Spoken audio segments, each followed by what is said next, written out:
आपका विषय बड़ा मौजू है, शिक्षा कल, आज और कल। बड़ी लंबी कहानी है कि मानव सभ्यता, मानव इतिहास और आने वाले भविष्य, सभी की कहानियां बहुत कम समय में समेटी नहीं जा सकती। सिर्फ उसकी ओर इंगित किया जा सकता है, इशारा किया जा सकता है, उंगली दिखाया जा सकता है, आंखें खोली जा सकती है। हमारे पूर्व के वक्ताओं ने बड़ा अच्छा व्याख्यान दिया, सुनने में भी अच्छा लगा, उनको और देर सुनना भी और अच्छा लगता।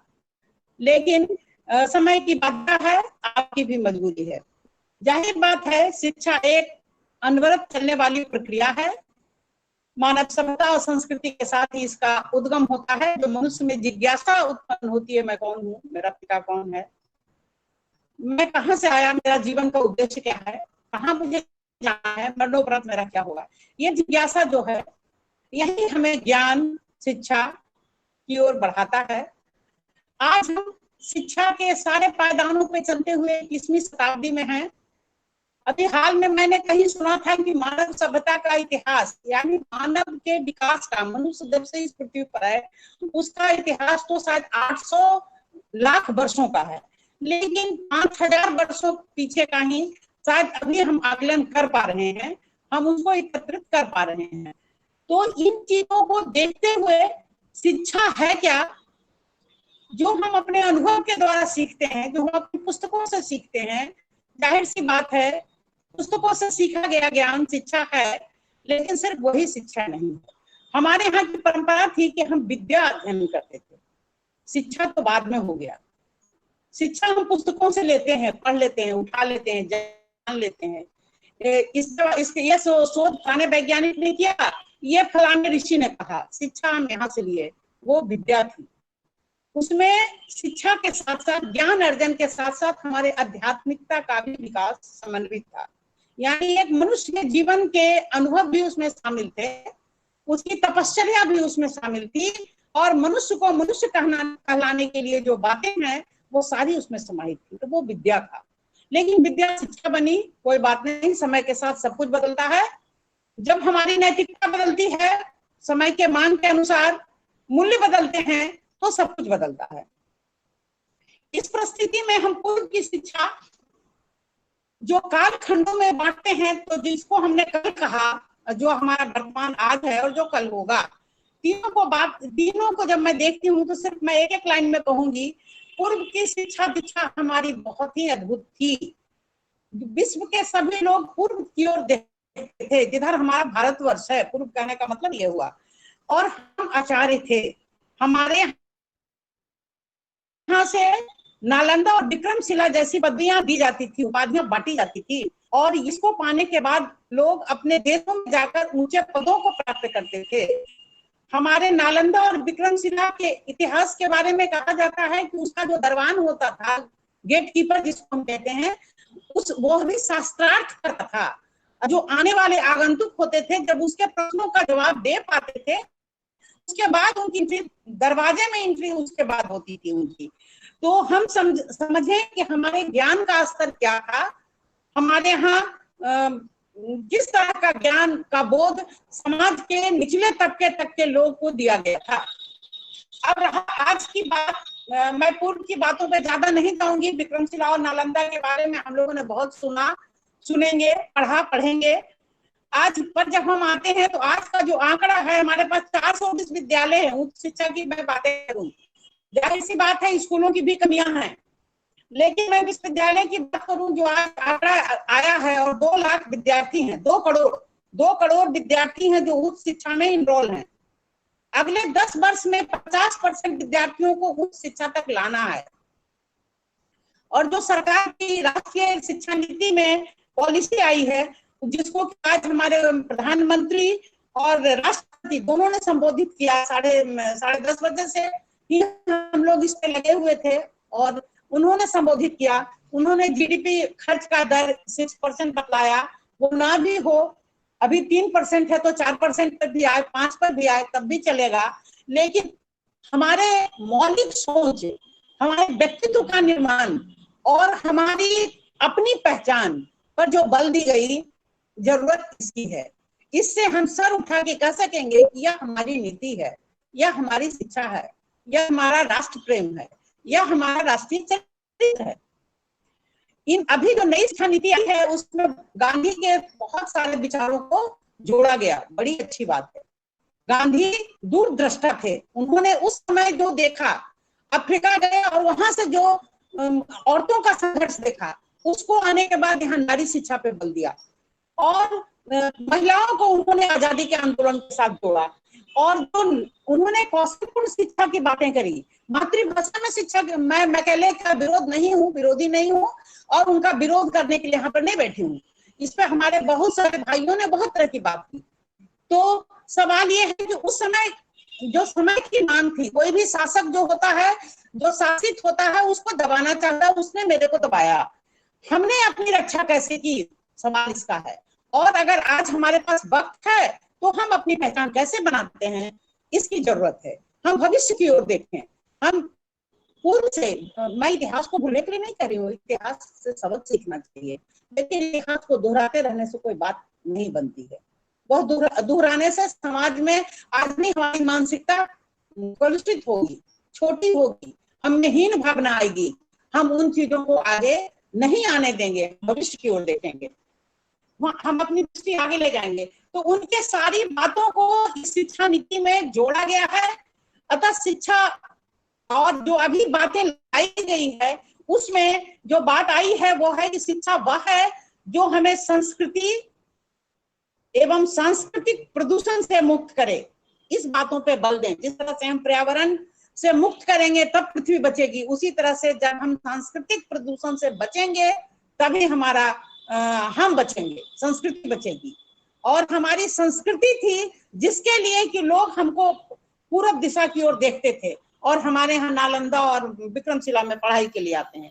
अब है कि मानवीय संस्कारों द्वारा जो आत्मा का धर्म है, हर का एक धर्म है। धर्म मीन्स यहाँ हिंदू मुस्लिम सिख ईसाई से नहीं है, धर्म मीन्स वो गुण जिसको धारण किया जाए और जिसके बगैर हमारा सर्वाइवल नहीं हो। जैसे मनुष्य का धर्म है श्वास लेना, विचार करना, सोचना, भोजन करना, ये सब उसका धर्म है।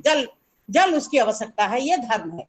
तो मानवीय संस्कार के द्वारा जो आत्मा के धर्म है, उसी तरह से हमारी आत्मा, शरीर का वो डिमांड है, आत्मा की कुछ और डिमांड है। तो जो हमारे आत्मा के धर्म है उससे जो जीवन को हम विशुद्ध करते हैं, उन धर्मों को अडॉप्ट करने के बाद जब हम अपने जीवन को शुद्ध करते हैं और व्यवहारोपयोगी बनाते हैं, जिसको व्यवहार में हम ला सकें, वही संस्कृति है। जिसका उपयोग भली भांति जन कल्याण के लिए किया जा सके, वह संस्कृति है। जैसे अगर आपने अधिक संपदा हासिल कर लिया और सब अपने लिए ही हम जमा कर लिए, किसी को कुछ मिला या मिला, वह विकृति है। हम अपने भी खाएं और दूसरा भी खाए, दूसरा को भी उसका पर्याप्त मिले, उसके हिस्से का मिले, वह व्यवहारिकता है, वह सभ्यता है। लेकिन हम खाएं और दूसरे ने खाया या नहीं खाया, अगर नहीं खाया तो क्यों नहीं खाया, उसके घर में चूल्हा नहीं जला तो क्यों नहीं जला, यह संस्कृति है, यह मनुष्यता है। तो संस्कृति का उद्भव जन समुदाय से होता है, वह जन समुदाय के लिए है संस्कृति। जन समुदाय की कुछ आवश्यकताएं होती है और इन आवश्यकताओं का मनुष्य जीवन से गहरा संबंध होता है, जिसकी पूर्ति समुदाय करता है। धीरे धीरे समुदाय के जीवन में वे सभी कार्य व्यवस्थित हो जाते हैं, वो सारी चीजें समुदाय के जीवन में ऑटोमेटिक बैठ जाती है। जैसे पहले ग्राम में जब हम रहते थे, जो गांव का माहौल था, तो उसमें इतना हिस्सा इसका है, इतना हिस्सा है, इतना इसका है, ये कुम्हार है, ये बर्तन देगा, इसके लिए इतना है, ये हमारे लिए, ये किसान है, ये काम करेगा, इसके लिए इतना है, ये व्यापारी वर्ग है तो ये राजा के लिए इतना है, कर नहीं देंगे तो राज्य कैसे चलेगा। तो ये व्यवहार था। तो आप ये कह रहे हैं कि जो व्यवस्था चलाता है तो वो व्यवहार है और उस व्यवहार के बगैर हम, अतः समुदाय के जीवन में सभी कार्य व्यवस्थित हो जाते हैं और एक व्यवस्था बन जाती है। समुदाय एक समाज होता है, अतः उस समाज में निरंतर जीवनोपयोगी व्यवस्था जुड़ती जाती है, जिन्हें हम मूल्य कहते हैं। अभी जो हम मूल्य परक शिक्षा की बातें कर रहे हैं वो क्या है, वही संस्कार है हमारा, वही संस्कृति है हमारा। संस्कार हमारे आत्मा का गुण है और वो संस्कृति है। तो जिन्हें हम मूल्य कहते हैं वो संस्कार के रूप में हमेशा व्यवस्था को निरंतर समाज में चलाती है और वह स्वतः आती जाती रहती है, यानी वह भी बदलती रहती है। ऐसे संस्कार वाली व्यवस्था को ही संस्कृति कहते हैं। संस्कृति में किसी भी समाज के रीति रिवाज, विश्वास, धर्म, कला, नृत्य, लोक गीत, विज्ञान, नैतिकता, सामाजिक व्यवस्था, आर्थिक विचार, राजनीतिक व्यवहार, राजनीतिक सिद्धांत, परंपरा और रहन सहन, ये सभी चीजों का समन्वय होता है जो किसी एक समाज के जीवन में समाहित होता है। संक्षेप में किसी भी राष्ट्र, देश अथवा समुदाय के जीवन को जीने का ढंग सिखा दे, वे ऑफ लिविंग, वही संस्कृति है। तो आज जो नई शिक्षा नीति आई है उसमें हमारे लाखों लोगों ने जो अपना योगदान दिया, अपना सुझाव दिया, जिसमें कि पहले भी हम लोगों ने बात किया है कि ग्राम के प्रमुख से लेकर बड़े बड़े वैज्ञानिक तक भी लोगों का सहयोग रहा। तो इन सबों का जो सहयोग रहा, उन्होंने मुझे क्या सिखाया, किस तरह की शिक्षा लो जिससे कि तुम भी जियो, दूसरे भी जिए, वे ऑफ लिविंग। तुम शिक्षा भी ग्रहण करो, विविध तरीके तुम्हारे हो, तुम्हारी लोक संस्कृति भी बचे। लौकिक भाषा जैसे मैथिली, भोजपुरी, अंगिका, बज्रिका, सभी भाषाओं के संरक्षण की बातें हैं। छठे क्लास से बच्चे कौशल के साथ साथ एक भाषा को भी सीखेंगे जो लोकल भारतीय भाषा होगी, और जब बड़े क्लास में जाएंगे तो एक विदेशी भाषा भी उनको सीखना है, कंपल्सरी है। तो इस तरह से हम अपना पांव ऊपर भी रखेंगे, अपना पांव समाज में भी रखेंगे, अगल बगल भी रखेंगे, अपनी मातृभाषा में सीखेंगे, जिसमें हमारे व्यक्तित्व का संपूर्ण विकास हो सके और हम अपने अंदर की जो ऊर्जा है, हमारे अपने अंदर की जो बुद्धि है, उसका विस्तार भी कर सकें। तो किसी भी राष्ट्र के विकास के लिए मनुष्य के विकास होना आवश्यक है। उसकी शिक्षा दीक्षा, उसका राष्ट्रीय चरित्र का निर्माण होना आवश्यक है। और तभी हम अपने राष्ट्र की विद्यार्थियों को, अपने राष्ट्र की युवाओं को जो ह्यूमन रिसोर्स है उसको संपदा के रूप में कन्वर्ट करेंगे। कौशल शिक्षा रहेगी, हर हाथ को काम होगा, हर के पास हुनर होगा, हर आदमी हायर एजुकेशन तक जाएगा, जिसकी देखभाल एक पॉलिसी के तहत होगी, एक नीति के तहत होगी। अब इन सारी बातें, ये तो हमारी अभी की बातें हैं और इस पे हमारा कल निर्भर करेगा। कल का व्यवहारिक पक्ष हमारे हाथ में है, हम शिक्षकों के हाथ में है। मैं थोड़ी सी अपनी धर्म समझती हूँ कि जब मैं शिक्षा पे बात करने आई हूँ तो महिला शिक्षा की भी बातें करूं। ऋग्वेद काल में हमारी महिलाएं दूषी हुआ करती थी। बहुत सारे ऋग्वेद की रचनाओं की रचना उन्होंने की, यज्ञ करने का भी उनको अधिकार था। बाद के समय में पंडित जी ने बहुत सारे मंदिरों में महिलाओं का प्रवेश निषेध कर दिया गया और पंडित ने कहा कि ये महिलाएं यहाँ नहीं जाएंगी, महिला ये नहीं करेगी, महिला वो नहीं करेगी। मनुस्मृति में आते आते, हालांकि वह भी समझने की बात है, बहुत सारी बंदिशें महिलाओं पे लग गई। हम उपनिषद काल में भी आते हैं, जहां से हमारे दर्शन का विकास हुआ है, तो वहां भी हम देखते हैं कि नारियां बहुत आगे थी और याज्ञवल्क्य की पत्नी मैत्री को दर्शन की बहुत सारी समस्याओं की जानकारी थी और बहुत अधिक रुचि वो दर्शन में लेती थी। उसके बाद राजा जनक के यज्ञ के अवसर पर वो दार्शनिकों के साथ शास्त्रार्थ में भी उपस्थित हुई थी और बहुत सारे दुरूह प्रश्नों का उत्तर गार्गी से पूछा गया था और गार्गी ने दिया था। अभी मैं पहले मैत्री की बात कर रही थी, मैं पुनः गार्गी पे आ गई हूँ। और उन्होंने उच्च कोटि की न्यायिक और दार्शनिकता की क्षमता उनके अंदर थी, गार्गी के अंदर। फिर उत्तर रामचरितमानस में भी जब हम आते हैं तो देखते हैं कि ऐत्रेय ने भी वाल्मीकि और अगस्त्य मुनि से वेदांत की शिक्षा ली थी। उसके बाद जब हम जैन और बौद्ध काल में आते हैं तो थोड़ा सा शुरू में तो निषेध हुआ है, बुद्ध ने भी निषेध किया है स्त्रियों के लिए कि स्त्रियों का संघ में प्रवेश वर्जित था।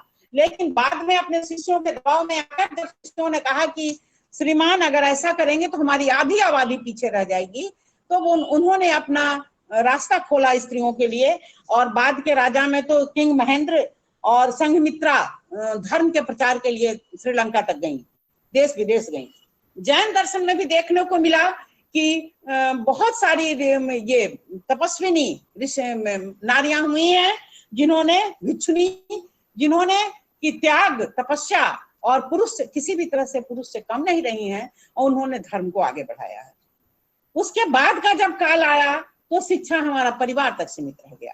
परिवार में जो स्त्रियों को पढ़ा, बाद में जो मध्यकाल का समय आया, मुगल काल का, नारियां, भारत की नारियां वहां पे पीछे चली गई और परिवार तक बांध के रखा गया। लेकिन उसके पहले की जो नारियां थी वहां पे उनको साहित्य का ज्ञान दिया गया, धार्मिक पुस्तकों का ज्ञान दिया गया, रामायण महाभारत इन चीजों का ज्ञान दिया गया, गृह प्रबंधन का ज्ञान दिया गया, ललित कला का ज्ञान दिया गया, साहित्य पढ़ने की छूट रही। बहुत सारे जो रजवाड़े की लड़कियां थी, बेटियां थी, उन्हें प्रशासन का भी, प्रशासनिक प्रबंधन का भी दीक्षा दिया गया, युद्ध कला और कौशल की भी दीक्षा दी गई, वरना झांसी की रानी कैसे मैदान में उतरती। मुगल काल में स्त्रियां पीछे हुई, वहां पर हमारे लोग भी उदासीन हो गए। उसके पीछे कहीं ना कहीं हमारा आर्थिक और चारित्रिक पतन भी हुआ और शासन जो शासक वर्ग थे उनकी क्रूरता भी रही। धर्म परिवर्तन आदि को बचाने के लिए स्त्रियों को पर्दे के पीछे डाल दिया गया। बाल विवाह, विधवा वाला जो समस्या आ गई, फिर सती प्रथा वाली बातें आ गई, ये सारी दुर्गतियां आ गई। अंग्रेजों का इस मामले में आप धन्यवाद दें। महिला शिक्षा के उत्थान का मार्ग अंग्रेजों के समय से शुरू हुआ। अंग्रेज शासक की पत्नियां पढ़ी लिखी होती थी और वो बराबर का डायलॉग में भाग लेती थी। उनको देखते हुए हमारे कुछ रजवाड़े या जो सो कॉल्ड इलीट थे वो अपने घर की बहू बेटियों को थोड़ा सा पढ़ने की इजाजत दी। 1904 में पहला महिला महाविद्यालय खोला गया SNDT मुंबई में। मुंबई जो बम्बई पहले हम कहते थे वो हमेशा से आगे सोचने के लिए रहा है। और बाद में जो पहली महिला शिक्षक भी वहीं से हुई, अभी मेरा नाम उनके दिमाग से मेरा फिसल रहा है, जिनका सावित्रीबाई फूले पहली शिक्षिका हुई जो कि गवर्नमेंट रजिस्टर में टीचर के रूप में उनका नाम दर्ज हुआ। यानी कि लड़कियां नौकरी करने भी बाहर आई। आज भी लड़कियों का जो परसेंटेज है वो 66% से ऊपर नहीं बढ़ पाया है एजुकेशन में। 100% कब होगा? और ड्रॉप आउट की जो संख्या है वो लड़कों से ज्यादा लड़कियों की है। लड़कियों का शादी हो जाता है, उनके 10 जमेले हो जाते हैं, शादी हो गई, पढ़ के क्या करोगे। तो बहुत सारे की बातें हैं। लेकिन आज हमारी महिलाएं सरहद से लेके समाज तक, आपके घर के चूल्हे से लेकर सरहद तक आपकी रक्षा कर रही हैं और अपनी पहचान बना रही हैं और आगे चलेंगी। तो शिक्षा हमारा कल क्या था? कल बहुत गौरवशाली था, आज भी है। हम संघर्ष कर रहे हैं, हम बढ़ेंगे, हम निराश नहीं हैं। आने वाला कल हमारा होगा, आने वाला कल भारत का होगा।